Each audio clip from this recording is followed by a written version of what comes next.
વાત કરીએ સુરતમાં મેટ્રો બ્રિજના સ્પાન તૂટવાની ઘટનામાં સેગમેન્ટો કટ કરીને ઉતારવાની કામગીરી શરૂ કરી દેવામાં આવી છે। 15 દિવસ બાદ મેટ્રોના અધિકારીઓએ નિર્ણય કર્યો। હવે ક્ષતિગ્રસ્ત 2 સેગમેન્ટ સહિત તમામ 11 સેગમેન્ટ નીચે ઉતારી લેવાની કામગીરી હાથ ધરાઈ છે। આ દરમિયાન રસ્તો બંધના કારણે નિર્ણય લેવાતા શહેરમાં ટ્રાફિક જામ પણ ઊભો થયો છે। હાઇડ્રોલિક પ્રેશર વધી જતા 2 પિલર વચ્ચેના 2 સેગમેન્ટ ફાટી ગયા હતા। સેગમેન્ટ ફાટીને તૂટી જતા તમામ 11 સેગમેન્ટ ક્ષતિગ્રસ્ત થયા હોવાનો રિપોર્ટ સામે આવ્યો છે। તંત્ર દ્વારા એક બાદ એક તમામ 11 સેગમેન્ટ ડાયમંડ કટર મશીનથી કાપી નીચે ઉતારવામાં આવશે। આ કામગીરીમાં લગભગ 15 દિવસથી વધુનો સમય લાગવાની પણ શક્યતા વ્યક્ત કરવામાં આવી છે। આણંદના બોરસદ તાલુકાના કંકાપુરા ગામમાં દંડપાણેશ્વર મહાદેવનું ઐતિહાસિક મંદિર આવેલું છે। આ ઐતિહાસિક મંદિર કહેવાય છે કે બાપુની દાંડીકૂચ યાત્રા આ મંદિર ખાતેથી પસાર થઈ હતી અને આ મંદિરથી 100 ફૂટના અંતરે બાપુએ વડ નીચે દાંડી યાત્રા દરમિયાન આઝાદીની સભા કરી। આ ઉપરાંત દાંડી યાત્રિકોએ અહીંયા રાતવાસો પણ કર્યો।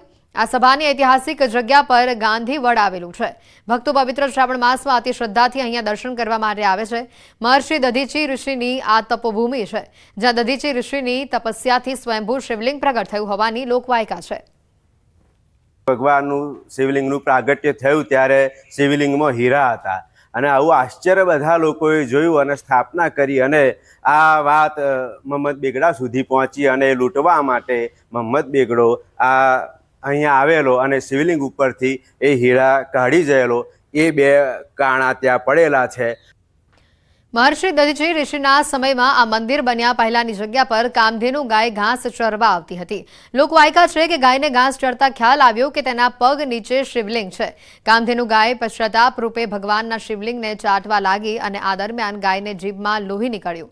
આ જોઈને ભગવાન શિવજી પ્રગટ થયા। આ શિવલિંગની જગ્યા પર ત્યારબાદ દંડપાણેશ્વર મહાદેવનું મંદિર પ્રગટ થયું। આજે હજારોની સંખ્યામાં શ્રદ્ધાળુઓ આ મંદિરમાં દર્શન માટે આવે છે અને દંડપાણેશ્વર દાદા સર્વના મનોરથ પૂરા કરે છે તેવી પણ માન્યતા છે।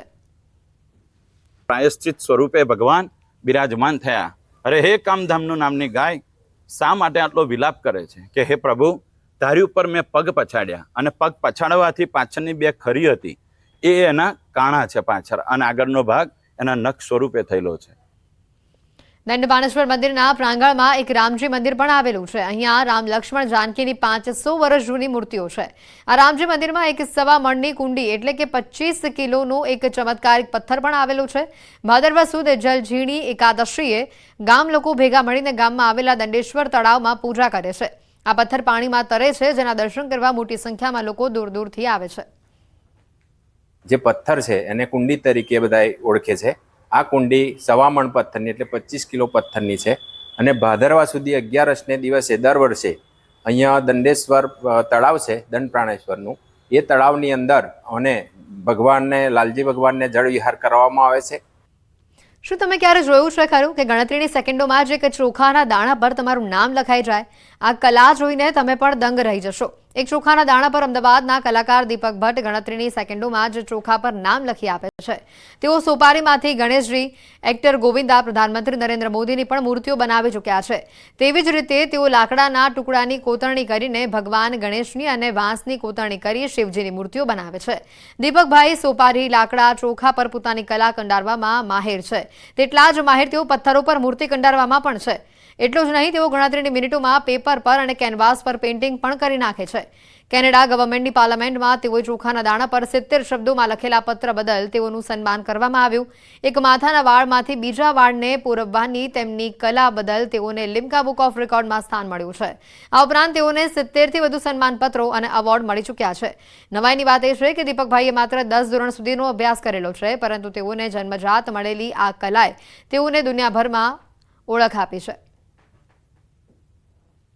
રાજ્યપાલ હતા નરેશચંદ્ર સક્સેના સાહેબ, એમને એક જ ચોખાના દાણા ઉપર શુભેચ્છા પત્ર લખીને આપેલો 396 અક્ષર।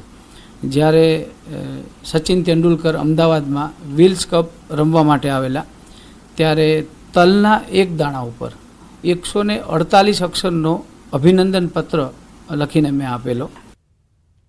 આજકાલ ફિલ્મ અને વેબ સિરીઝ જોઈને તેની મોડસ ઓપરેન્ડરીની કોપી કરવામાં આવી રહી છે। ગુના આચરવાની આ ઘટનામાં સતત વધારો થઈ રહ્યો છે અને આવી જ ઘટના અમદાવાદથી સામે આવી છે, જ્યાં રઈસ ફિલ્મની જેમ જ બાળકો પાસે દારૂની ડિલિવરી કરાવવામાં આવતી હોવાનું એક રેકેટ ઝડપાયું છે. શહેરના પોશ ગણાતા બોડકદેવ વિસ્તારમાં બાળકો પાસે દારૂની ડિલિવરી કરાવવામાં આવતી. નાના બાળકોને મહિને 8,000 રૂપિયા પગાર અને એક બોટલ પર 200 રૂપિયા કમિશન આપીને દારૂની ડિલિવરી કરાવવામાં આવતી હતી. પીતાંબરભાઈ પરમાર નામનો એક વ્યક્તિ છે. એ વ્યક્તિ બાળકો જે હોય છે સગીર વયના એમને મજૂરીએ રાખી અને દારૂનું વેચાણ કરતો હોય એ હકીકત મળી એ આધારે રેડ કરતા કાયદાથી સંઘર્ષિત બાળક મળી આવેલ અને એની પાસેથી અલગ અલગ બ્રાન્ડની ટોટલ 6 બોટલ અને જ્યુપિટર ગાડી મળી આવેલ હતી. ટુ વ્હીલરમાં બાળકો પાસે છેલ્લા 2 મહિનાથી દારૂનું વેચાણ કરાવવામાં આવતું. અંકિત પીતાંબર નામનો આ શખ્સ બાળકોને રૂપિયા 8,000ના પગાર ઉપર રાખતો.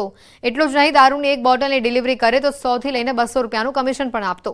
પોલીસે એક ટાબરિયા અને મોપેડમાં 6 વિદેશી દારૂ સાથે ઝડપી પાડ્યો હતો, જેથી પૂછપરછમાં આ સમગ્ર રેકેટનો પર્દાફાશ થયો. હાલ બોડકદેવ પોલીસે દારૂ આપનાર બુટલેગરની ધરપકડ કરી કાયદેસરની કાર્યવાહી હાથ ધરી છે. કાયદાથી સંઘર્ષિત બાળકને પૂછતા એણે જણાવેલું કે આ જે ગાડી છે એ અંકિત પીતાંબરભાઈ પરમારના ભાઈની છે અને અંકિત અમને આ ગાડીની અંદર ડેકીની અંદર દારૂ ભરી અને અમને આપી જાય છે અને અમારે જ્યાં અંકિત અમને કહે ત્યાં અમારે આ દારૂ વેચવાનો હોય છે અને આપવાનો હોય છે. અમને 8,000 રૂપિયાનો પગાર રાખેલો છે અને મારા સિવાય પણ અન્ય એક બાળક છે તેને પણ 8,000 પગારથી રાખેલો છે. 8,000 ઉપરાંત અંકિતના જે ગ્રાહક હોય છે એમનો કોલ આવે એટલે એ ગ્રાહકને ડિલિવરી દેવા જવાની હોય છે. આ એક ડિલિવરી 200 રૂપિયા એક્સ્ટ્રા આપવામાં આવે છે અને આ બાળક પાસે અંકિત આ કામ કરાવડાવતો હોય એમને. આગળ વાત કરીએ અમદાવાદમાં રાણીપના ઠાકોરવાસમાં ધર્મની બહેનને મદદ કરવાની સજામાં આધેડને મોત મળ્યું. અગાઉના ઝઘડાની અદાવતમાં 7 મહિના બાદ રાણીપ વિસ્તારમાં હત્યાનો બનાવ બન્યાનું સામે આવ્યું. આરોપીએ છરી લઈને ઠાકોર પરિવાર પર હુમલો કરતા એક વ્યક્તિનું મોત થયું છે અને 2 યુવકો ઇજાગ્રસ્ત થયા છે. ફરિયાદી નટવરજી ઠાકોર અને તેનો પરિવાર ઘરે હાજર હતો. આ દરમિયાન અગાઉના ઝઘડાની અદાવત રાખીને અજય ઉર્ફ સુનિલ ઠાકોર નામના આરોપી છરી લઈને તેઓના ઘરે પહોંચ્યો. ત્યારબાદ નટવરજી પર છરીથી હુમલો કર્યો. નટવરજીની બહેન અને પિતા કાંતિભાઈ તેમજ બનેવી સુનિલ ઠાકોર છુડાવવા વચ્ચે પડ્યા અને ત્યારે આરોપી ઉશ્કેરાઈ ગયો. તેણે કાંતિભાઈ પર છરીના 3 થી 4 ઘા ઝીકી દીધા, જેમાં કાંતિભાઈનું મોત થયું છે. પોલીસે આરોપી સહિત ઇજાગ્રસ્તોને સારવાર માટે ખસેડી ઘટનાની વધુ તપાસ હાથ ધરી છે. આ કામે મરણજના કાંતિભાઈ ગંભીરજીનું વધારે પડતું બ્લડિંગ વહી જવાથી મૃત્યુ થયેલ છે. આ કામે આરોપીને પણ માથાના ભાગે ઈજા થયેલ હોય, જે પણ હાલ સિવિલ હોસ્પિટલ ખાતે સારવાર હેઠળ છે.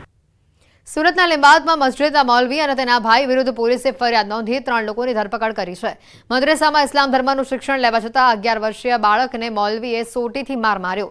મદ્રેસાના મૌલવી દ્વારા બાળકના પિતાને વોઇસ નોટ મેસેજ મોકલી મારી નાખવાની ધમકી પણ આપવામાં આવી. બાળકના પિતાએ આવા આક્ષેપો કર્યા છે. તારીખ 4 ઓગસ્ટે મૌલવી સોએબ ભરૂચીએ બાળકને તમાચા અને સોટીથી પીઠ ઉપર માર માર્યો હતો. બાળકના પિતાને આ અંગે ફરિયાદ ન કરવાની ધમકી પણ આપી હતી. ત્યારે પોલીસે મૌલાના સૈયબ હાસમી મદ્રેસાના મૌલવી અબ્દુલ વાહિદ અને તેના ભાઈ સાજિદની ગુનો નોંધી ધરપકડ કરી છે.